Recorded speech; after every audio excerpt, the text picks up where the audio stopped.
નમસ્કાર, પાટનગર નેટવર્ક ન્યૂઝમાં આપનું સ્વાગત છે. હું છું દિવ્યા આપની સાથે. નજર કરીશું ટોપ ન્યૂઝ પર. કોટડા સાંગાણી તાલુકાના શાપર ગામ ખાતે ભારતીય જનતા પાર્ટી દ્વારા વિશ્વ પર્યાવરણ દિવસ નિમિત્તે વૃક્ષારોપણ કાર્યક્રમનું આયોજન કરવામાં આવ્યું.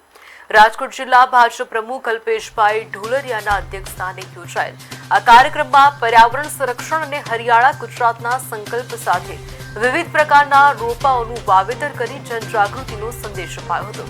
આ પ્રસંગે તાલુકા પંચાયત મહામંત્રી કિશોરસિંહ અને રવિરાજસિંહ જાડેજા સહિતના સ્થાનિક અગ્રણીઓ અને કાર્યકરો મોટી સંખ્યામાં ઉપસ્થિત રહ્યા હતા અને સૌને વધુમાં વધુ વૃક્ષો વાવી તેનું યોગ્ય જતન કરવા અપીલ કરી હતી.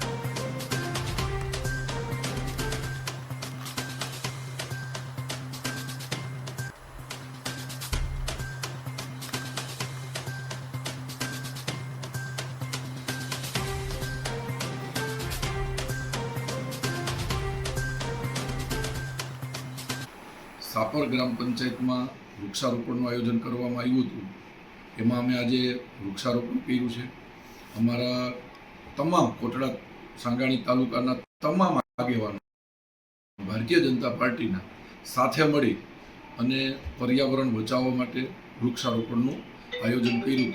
એના ભાગરૂપે આજે અમારા અશ્વિનભાઈ ગઢિયાને ત્યાં 100 મોટા વૃક્ષો લઈ આવી અને અમે અમુક વૃક્ષો વાવ્યા. બાકી આખો દિવસ આજે વૃક્ષારોપણનો સરસ કાર્યક્રમ